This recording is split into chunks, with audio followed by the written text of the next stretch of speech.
Good morning and welcome to Morning Scoop for Wednesday, July 28th. This is your daily Buckeye fix. I'm Tom Orr. The Minnesota game is in 36 days. The game against Michigan in 122 days.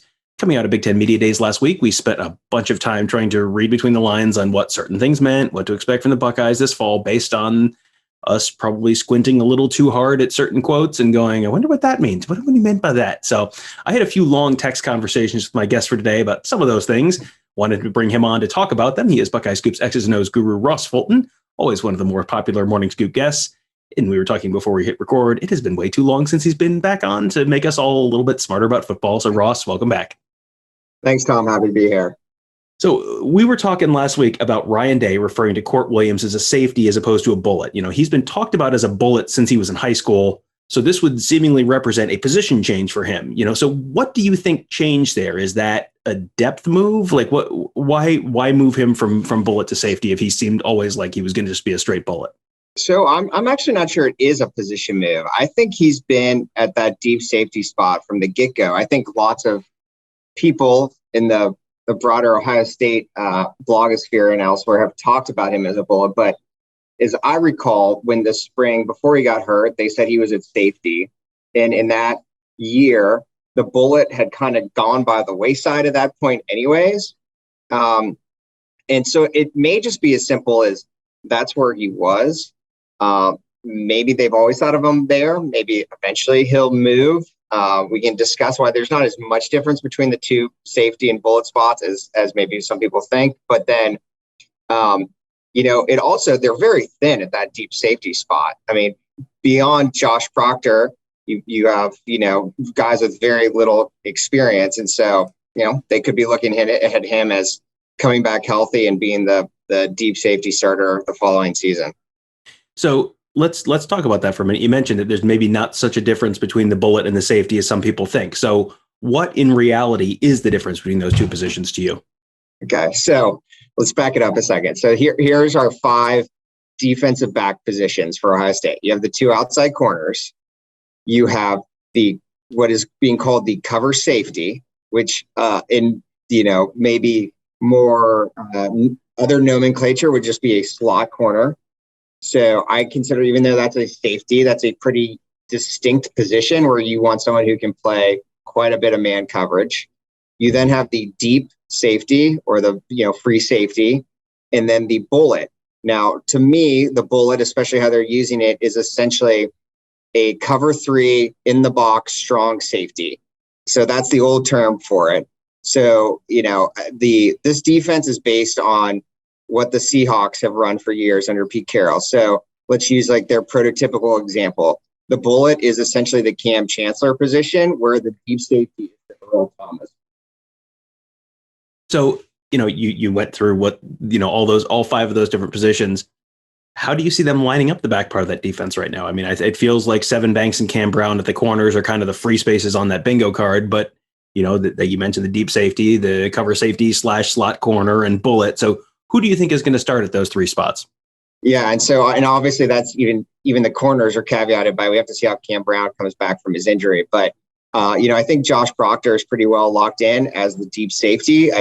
They've for years seemed to have had some hesitancy wanting to play him at that spot, but I think that they're finally comfortable for that. And maybe that's lack of better options of both where to play him and who else they could put there. Then cover safety. From all intents and purposes, it sounds like Lathan Ransom is going to start. I don't know how Marcus Williamson fits into this. I mean, he played a ton of snaps last year, but just even based on Ryan Day's comments at Big Ten Media Days, I would think Ransom and maybe Marcus Williamson is sort of the nickel / really a dime defensive back that comes in. And then bullet, I personally continue to think that it's going to be a little bit of a rotation between Craig Young being the more linebacker-ish of the 2.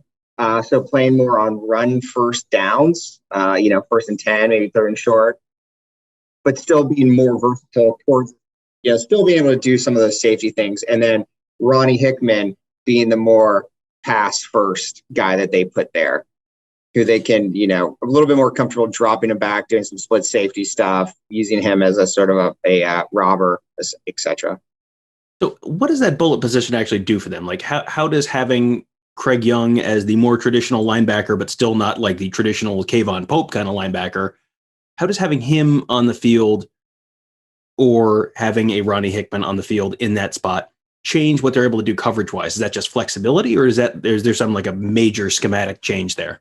Well, those two things go together, right? Because the more flexibility they have, that is somewhat of a schematic change, because they were pretty straitjacketed having a traditional linebacker there. So as we saw during the spring game, they lined those guys up deeper than a traditional Sam linebacker. They were like 7 to 10 yards off the ball. And so that has a couple of impacts. So one thing within playing their base cover 3, one thing that they can now do a lot of is what's called cover 3 buzz. And so one weakness of cover 3, and we saw it a lot last year, is those in-breaking, quick slant routes. I mean, Alabama could still keep running them on Ohio State right now, because it's just in cover 3, your corners have outside leverage, and so it's really hard to defend that. And so when I say cover 3 buzz, that's that bullet, or again, Cam Chancellor strong safety can essentially drop into that middle zone. So like if you have your deep safety, he's kind of underneath that guy, or kind of in a robber position. I used that term earlier. And so you can try to sort of pick those routes or make the offense think twice about running them. So that's even within cover 3. And then also with that additional depth, he can drop back, and then the deep safety can rotate over, and you can mix in some split safety coverages, cover 2 or cover 4, and have a more, different, so that expands your coverage repertoire. And then obviously just having a more pass first defender on the field is just going to help in terms of actually executing in pass defense. We've talked a ton in the past, pretty much every time you've been on, probably in the last 12 months or so, about, the 1 high defense versus a 2 high defense. It sounds there like it's probably going to be a mixture. Do you have a sense that one might be the base rather than the other, or is it just kind of be, does that depend on personnel? Does that depend on situation? Like what determines that? Yeah, I mean, I think they'll still primarily be running 1 high coverages, so cover 1 and cover 3. People like to talk about, are they going to play 1 safety or 2 safeties? And again, that's sort of nomenclature, right? So like whether you call the slot corner a cover safety and now you have 2 safeties instead of 1 with 3 corners, like that doesn't matter so much. It's really the coverages. And so like even when we say they play 1 high safety, I mean, those are coverages you see every day in college and the NFL. I mean, cover 1 and cover 3 are like as base as it gets. So that's not anything unique. But what this does, it should allow them. So if you're playing those coverages 70% of the time, that lets you sprinkle in some split safety stuff the other 30%, instead of like last year where they were like in those 2 single high coverages 85 to 90% of the time. I mean, like anything else, you don't want to be predictable. It basically gives them a third pitch. This is obviously a pretty big year for Kerry Coombs. I think everyone sort of gives him a mulligan for last season because of injuries, because of COVID, because of all the stuff that happened last year. We were all there. We all remember. Then after the season, they moved some folks around on the coaching staff, and I don't think at Ohio State, I don't think you generally get 2 mulligans. So, this is a pretty big year for him. So if you were in position, what would you want to do with this defense? Do you have specific guys you definitely have in specific spots, or specific coverages you think you'd try to emphasize? Like, what would you do if it was your defense? Yeah, and I have to say, I'd probably give them maybe half a mulligan, because I think some of the things they did last year were just like slamming your head into a wall. And so it's, you gotta, if things aren't working, you gotta try something different. But that being said, I think they're moving in the right direction. I mean, I banged the drum, as last year, that they have to put someone more flexible at that Sam bullet, really, as I've always considered, like the strong safety position, this defense. So by playing a linebacker there, you're already kind of behind the 8 ball. So I think they've taken the first step towards doing that. We'll have to see how it is in implementation.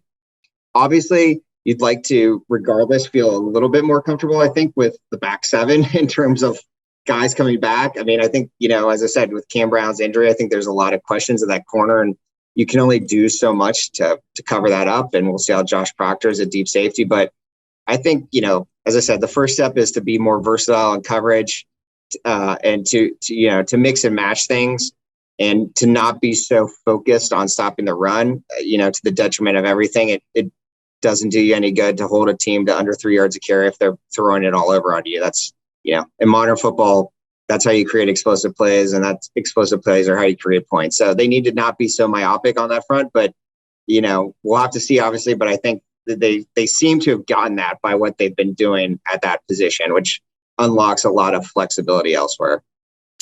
Well, the return of college football season means the return of much more regular Ross Fulton on the Morning Scoop, which I'm sure is good news for everyone. I think that's the only reason people actually get excited about football season. It's like, well, it's Ross Fulton's football season. That's Ross Fulton season, I believe you mean, sir. So, Ross, thank you for joining me. Appreciate it. We will definitely have you on much sooner than 3 months or so the next time. But Ross is just one of the fantastic reasons to join BuckeyeScoop.com. He has a ton of insight. He has a weekly column during the season, breaking down you watched it. Here's what you actually saw, even if you didn't realize it. So that is a fantastic weekly feature on our Ask the Insiders board at BuckeyeScoop.com. There is he'll do a chalk talk chat every once in a while. Those are always a lot of fun. And he is just one of the members of our team. We've got Bill Green, Kirk Barton, Nevada Buck, Mark Givler, Tony Gerdeman, Dominique Smith, Mick Walker. I'm there too. I mean, there is a little bit of something for everyone, all at BuckeyeScoop.com. Also, make sure you check out all of our podcasts, because this is just one of the podcasts we do. You can search Buckeye Scoop on whatever podcast platform you like.